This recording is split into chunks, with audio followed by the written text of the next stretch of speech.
ಬಳ್ಳಾರಿಯಲ್ಲೂ LPG auto gas ಅಭಾವ ಇದೆ. Gas ಸಿಗದೆ ಆಟೋ ಚಾಲಕರು ಪಾಪ ಪರದಾಡ್ತಾ ಇದ್ದಾರೆ. 7 ಬಂಕ್ಗಳಲ್ಲಿ 5 ಆಟೋ ಗ್ಯಾಸ್ ಬಂಕ್ಗಳು ಬಂದ್ ಆಗಿದ್ದಾವೆ. 7ರಲ್ಲಿ 5 ಬಂದ್ ಆಗಿದ್ದಾವೆ, 2 ಮಾತ್ರ ಓಪನ್ ಇರೋದು.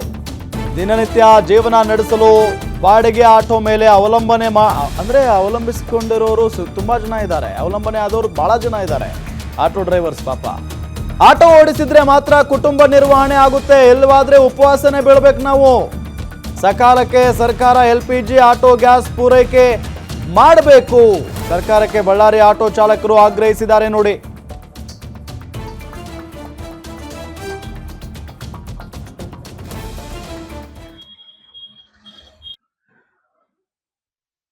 ನಡುವಿನ ಯುದ್ಧದಿಂದಾಗಿ ಭಾರತಕ್ಕೆ ಹಲವು ಸಂಕಷ್ಟಗಳು ಎದುರಾಗಿದೆ.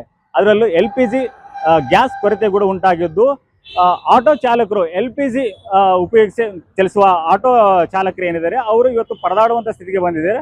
ಈಗ ಬಳ್ಳಾರಿಯಲ್ಲಿನ ಗೋಕುಲ್ ಸಾಯಿ ಗೋಕುಲ್ ಅನ್ನೋ ಒಂದು LPG ಗ್ಯಾಸ್ ಹತ್ರ ಇದೀವಿ. ಇಲ್ಲಿ ನೋಡ್ಬೋದು ನೀವು, ನೋ ಸ್ಟಾಕ್ ಬೋರ್ಡ್ ಅಂತ ಹಾಕಿದ್ದಾರೆ. ಕಳೆದ 9 ದಿನಗಳಿಂದ ಈ ಬೋರ್ಡ್ ಹೀಗೆ ಇದೆ. ಇಲ್ಲಿ ಯಾವುದೇ ಕಾರಣಕ್ಕೂ ಗ್ಯಾಸ್ ಸಿಗದೆ ಇರೋ ಕಾರಣ ಬಳ್ಳಾರಿನ ಹಲವು ಆಟೋ ಚಾಲಕರು ಇವತ್ತು ಪರದಾಡುವಂತ ಸ್ಥಿತಿಗೆ ಬಂದಿದ್ದಾರೆ. ಇಲ್ಲಿ ನೀವು ನೋಡ್ಬೋದು, ಆಟೋ ಚಾಲಕರು ಕೂಡ ನಮ್ಮ ಜೊತೆ ಬಂದಿದ್ದಾರೆ. ಸರ್, ತಮ್ಮ ಹೆಸರು? ಸರ್, ನಮ್ಮ ಹೆಸರು ರಂಗನಾಥ್ ಅಂತ. ರಂಗನಾಥ್ ಸರ್, ಏನಕ್ಕೆ ಬಂದಿದೆ ಸರ್ ಇಲ್ಲಿಗೆ? ಸರ್, ಗ್ಯಾಸ್ ಇದೆ ಅಂತ ಬಂದಿದೆ. ಗ್ಯಾಸ್ ಇದೆ ಅಂತೆ ಏನಂತ ಹೇಳಿದ್ರಿ ಸರ್? ಈಗ ಸ್ಟಾಕ್ ಇಲ್ಲ ಸರ್, ಸುಮಾರು 10-12 ದಿವಸ ಆಯ್ತು, ಸ್ಟಾಕ್ ಬರ್ತಾ ಇಲ್ಲ. ಈಗ ನಾವು ಬಾಡಿಗೆ ಗಾಡಿ ಆಗಿ ಬದುಕೋರು. ನಮ್ಗೆ ಏನಪ್ಪಾ ಅಂದ್ರೆ ಗ್ಯಾಸ್ ಇದ್ರೆ ಹೆಂಡತಿ ಮಕ್ಕಳಿಗೆ ಸಾಕಷ್ಟು ಅನುಕೂಲವಾಗ. ಇವಾಗ ಗ್ಯಾಸ್ ಇಲ್ಲದ್ರೆ ಓನರ್ ಹೇಳಿದ್ರೆ ಗಾಡಿ ಬಿಟ್ಟು ಹೋಗಪ್ಪ ಅಂತ ಹೇಳ್ತೀವಿ. ಆದ್ರಿಂದ ನಾವು ಗಾಡಿ ಬಿಟ್ಟು ನಾನು ಮಾಡ್ಕೊಡ್ತೀನಿ, ಬೇರೆ ದಾರಿ ಇಲ್ಲ. ಕೂಲಿ ಕೆಲಸಕ್ಕೆ ಹೋದ್ರೆ ಯಾರು ಕೂಲಿ ಕೆಲಸ ಕೊಡಂಗಿಲ್ಲ. ನಮ್ಗೆ ಇರೋದೇ ಆಟೋ ಚಾಲಕ, ನಾವು ಬಂದಿರೋದು ಆಟೋ ಸೇರಿದ್ರಿಂದ ನಾವು ಬಂದಿರೋದು. ಈಗ ನಾವು ಆಟೋ ಬಿಟ್ಟು ಬೇರೆ ದುಡಿಮೆಗೆ ಹೋಗ್ಬೇಕಾದ್ರೆ ನಮ್ಗೆ ಆಗಂಗಿಲ್ಲ. ಎಷ್ಟ ಕಷ್ಟ ಆದ್ರೂ ನಾವೇನ್ ಮಾಡ್ತೀವಿ, ಎಷ್ಟೇ ಆಗ್ಲಪ್ಪ ಅಂತೇಳಿ ನಾವು ಆಟೋ ಇದರಿಂದಲೇ ನಾವು ಇದು ಮಾಡ್ತಾ ಇದ್ವಿ. ಎಲ್ಲಿ ಬಂಕ್ ಬಳ್ಳಾರಿಯಲ್ಲಿ ಟೋಟಲ್ 7 ಗ್ಯಾಸ್ ಬಂಕ್ಗಳಿದೆ. ಅದರಲ್ಲಿ 5 ಗ್ಯಾಸ್ ಬಂಕ್ಗಳು ಸ್ಟಾಪ್ ಆಗ್ಬಿಟ್ಟಿದೆ. ನಾವೀಗ ಎಲ್ಲಂತ ನಾವು ಪರದಾಡಬೇಕು. ಇನ್ನ ಒಂದು ಈ ಡೊಮೆಸ್ಟಿಕ್ ಗ್ಯಾಸ್ ಸಮೇತ ಬಂದ್ ಆಗಿದೆ. ಆವಾಗ ಸ್ವಲ್ಪ ಡೊಮೆಸ್ಟಿಕ್ ಗ್ಯಾಸ್ ಹೆಂಗೋ ಆಗ್ತದೆ, ಅದರಿಂದ ಪೊಲೀಸರಿಂದ ತುಂಬಾ ಪ್ರಾಬ್ಲಮ್ ಆಗ್ತಾ ಇದೆ. ಅದು ಆಗ್ತದೆ, ಗಾಡಿಗೂ ಪ್ರಾಬ್ಲಮ್. ಓನರ್ ಬೇಡಪ್ಪ ಅಂತಾರ, ನಿಮ್ಗೆ ಗ್ಯಾಸ್ ಸಿಕ್ಕಿಲ್ಲ ಮನೆ ಮುಂದೆ ಇಟ್ಬಿಡಪ್ಪ ಗಾಡಿನ ಅಂತಾರೆ. ಆದ್ರೆ ನಾವ್ ಹೆಂಡತಿ ಮಕ್ಕಳು ಸಾಕೋದು ಹೆಂಗೆ?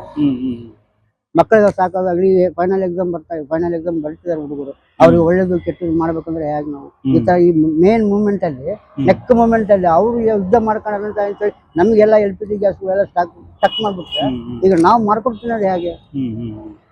ಅದರಿಂದಾಗಿ ನಾವು ಇವತ್ತಿನ ಮಾತ್ರ ಹಂಚ್ಕೊಳ್ತಾ ಇದ್ದೀನಿ ಅಷ್ಟೇ. ಸರ್ಕಾರಕ್ಕೆ ಏನ್ ಹೇಳಕ್ ಇಷ್ಟಪಡ್ತೀರಾ ಸರ್ ನೀವು? ನಾನು ಸರ್ಕಾರಕ್ಕೆ ಏನ್ ಹೇಳಕ್ ಇಷ್ಟಪಡಲ್ಲ ಸರ್. ದಯವಿಟ್ಟು ಆದಷ್ಟು ಬೇಗ ನಮ್ಗೆ LPG ಸೌಕರ್ಯ ಮಾಡಿಕೊಟ್ರೆ ತುಂಬಾ ಅವ್ರಿಗೆ ಧನ್ಯವಾದಗಳು ಅಂತ ಹೇಳಕ್ ನಾನು ಇಷ್ಟಪಡ್ತೀನಿ. ಇದಿಷ್ಟು ಬಳ್ಳಾರಿಯ ಆಟೋ ಚಾಲಕರು ಹೇಳುವ ಮಾತು. ಬಳ್ಳಾರಿಯಲ್ಲಿ ಸುಮಾರು 7 LPG ಆಟೋ ಗ್ಯಾಸ್ಗಳಿದೆ. ಇದರಲ್ಲಿ 5 ಈಗಾಗಲೇ ಬಂದ್ ಆಗಿದೆ. ಉಳಿದಿರೋ 2ರಲ್ಲಿ ಕೂಡ ಸರಿಯಾಗಿ ಸ್ಟಾಕ್ ಇಲ್ಲ ಕಾರಣ ಸರಿಯಾಗಿ ಸಿಗ್ತಾ ಇಲ್ಲ ಅಂತ ಹೇಳ್ತಿದ್ದಾರೆ. ದಿನನಿತ್ಯ ಜೀವನ ನಡೆಸಲಿಕ್ಕೆ ಕೂಡ ನಮಗೆ ಬಹಳ ಕಷ್ಟ ಆಗ್ತಿದೆ. ಸರ್ಕಾರ ಆದಷ್ಟು ನಮ್ಮ ನೆರವಿಗೆ ಬರಬೇಕು, ಗ್ಯಾಸ್ ಒದಗಿಸ್ಬೇಕು ಅನ್ನೋ ಮಾತನ್ನು ಹೇಳ್ತಿದ್ದಾರೆ.